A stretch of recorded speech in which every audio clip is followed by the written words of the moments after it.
Bonjour tout le monde, c'est une nouvelle vidéo, bien c'est une suite de la programmation C, donc dans laquelle nous allons découvrir les tableaux à plusieurs dimensions, plus précisément à deux dimensions, trois dimensions, parce que ce sont les tableaux les plus utilisés, les cas les plus utilisés en fait. Voilà, qu'est-ce que c'est qu'un tableau à plusieurs dimensions? C'est un tableau de tableaux, si on veut dire c'est un ensemble de tableaux. Voilà. Nous avons vu dans la 19e vidéo cet exemple-là. Il s'agit bien sûr de la saisie d'informations d'un étudiant. Donc on saisit le nom, puis les notes de l'étudiant et on affiche bien sûr les informations avec la moyenne. Donc ce programme-là, il ne gère qu'un seul étudiant. Si on veut que ce programme nous gère plusieurs étudiants, c'est-à-dire voire 20, 30, ça dépend du nombre d'étudiants que nous avons.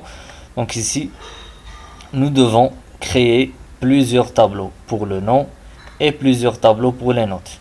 Donc il y a autant d'étudiants que de tableaux, dans ce cas à 20 caractères. Donc comment faire ça? Bien, il faut faire une mise à jour du tableau.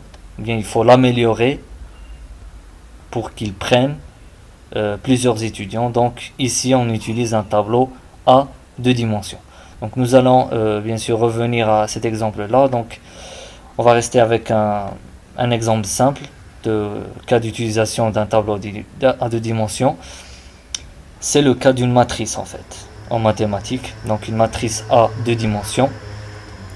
Nous allons saisir une matrice et l'afficher. Voilà. Donc pour la syntaxe d'un tableau, elle est assez simple, bien c'est-à-dire elle ressemble au tableau à une seule dimension. Donc il suffit pour un tableau de deux dimensions, il suffit de remplir en fait, ou bien de mettre en place deux doubles crochets. Voilà. Donc pour une matrice par exemple à 4, 4, 4 ou bien 4, 3, donc nous mettons comme ça, de cette manière. Voilà, donc c'est une donc je vais l'appeler matrice, voilà, matrice de 4 lignes et 3 colonnes. Donc puisque nous avons ici deux valeurs, nous avons vu pour la saisie d'un tableau, on utilise une boucle bien sûr, un tableau d'une seule dimension. Puisque ici nous avons deux dimensions, donc nous allons être obligés d'utiliser deux boucles, une boucle dans une autre en fait. Voilà. Donc en fait ici je vous conseille ici de mettre un define. Je crois que je l'ai déjà utilisé cette directive là pour les lignes et pour les colonnes, pour ne pas avoir à modifier la valeur dans tout le code. Donc L c'est pour les lignes, SC c'est pour les colonnes. Donc je mets 4 lignes. Voilà, donc je mets ici L et C. Comme ça, si je veux changer en fait la taille de la matrice, je viens juste ici et je change. Donc je change le L et le C. Vous allez voir l'impact de ces deux directives. Voilà, donc ici, bien sûr, pour utiliser une boucle, je dois déclarer deux variables, I et J. Donc une pointera sur les lignes et l'autre sur les colonnes.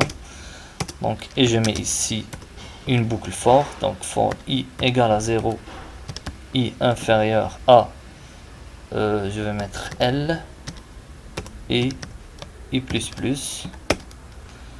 Ensuite, la deuxième boucle, ça sera for J égale à 0, J inférieur à C et J++. Et là, je commence la saisie, bien sûr. Donc, je mets scanf. Puisqu'il s'agit d'un entier, bien sûr, c'est %d.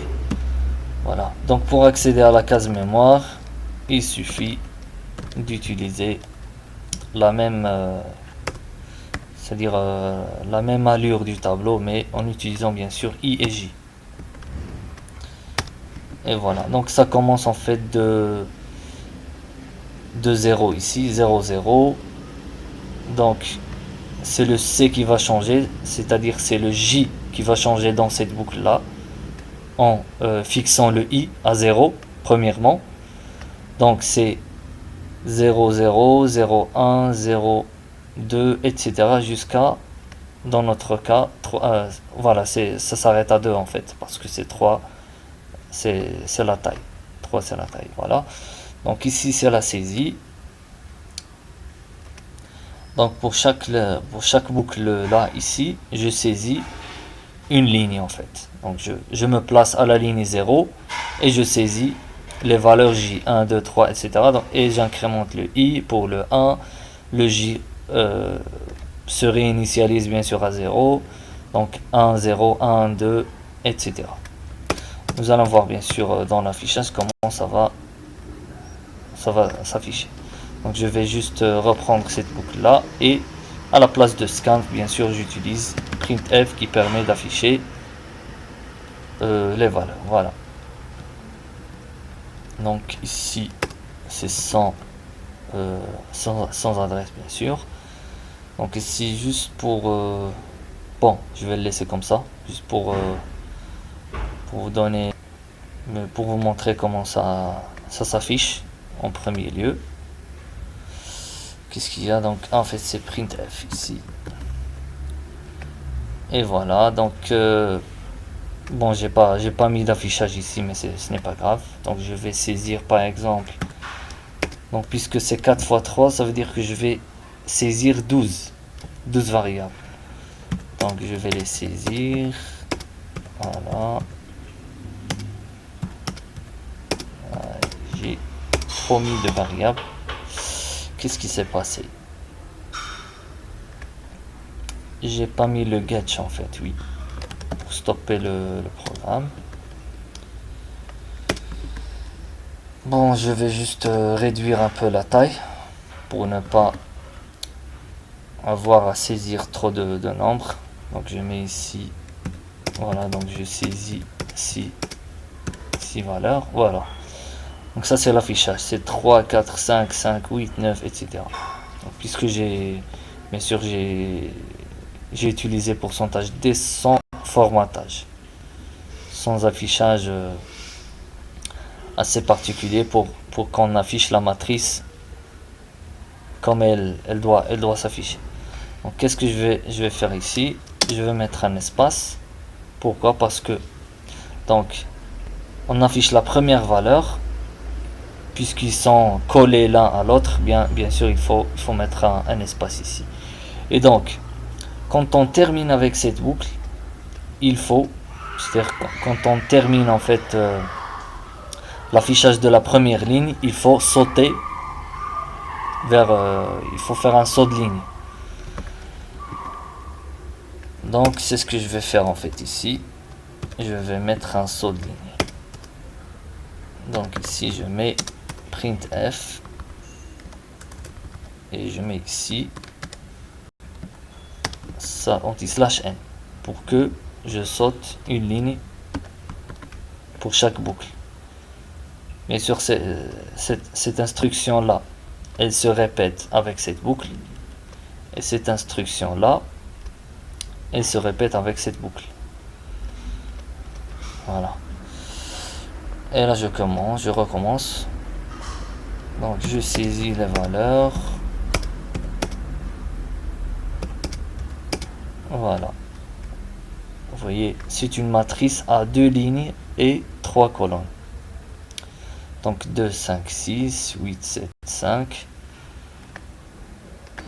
Donc juste pour avoir une bonne lisibilité si vous voulez de notre programmation, nous allons ajouter ici un printf.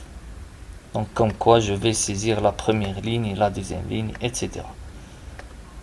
Voilà, donc juste avant le i. Donc quand il entre, donc je vais lui dire de saisir. Voilà, saisir la ligne. Saisir la ligne pourcentage D.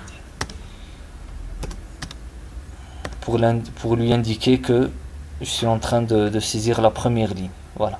Donc saisir la ligne I, puisque le I commence à 0, moi je vais juste lui ajouter un 1 ici. Donc ce sera pour que à la place de 0, ça me donne 1, ligne 1. Voilà, donc et je ferme ici.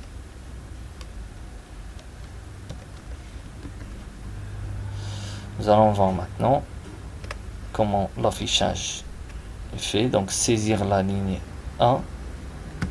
Donc je mets 2, 6, 8. Saisir la ligne 2, 6, 3, 2. Voilà, donc ça me donne cette matrice là. Voilà, donc c'est tout pour cette vidéo. Dans la prochaine vidéo, nous allons voir comment on va améliorer notre programme en fait de l'étudiant. Bien sûr, vous pouvez continuer à modifier ce code pour qu'il soit plus lisible, mais l'essentiel bien sûr c'est comment saisir la matrice ou bien comment saisir un tableau à 2 dimensions et comment l'afficher. Bien sûr, on peut ajouter d'autres dimensions ici, voire 3 dimensions. Donc, il y a autant de dimensions que de boucles, bien sûr. Voilà, donc j'espère que vous avez appris quelque chose à travers cette vidéo et merci.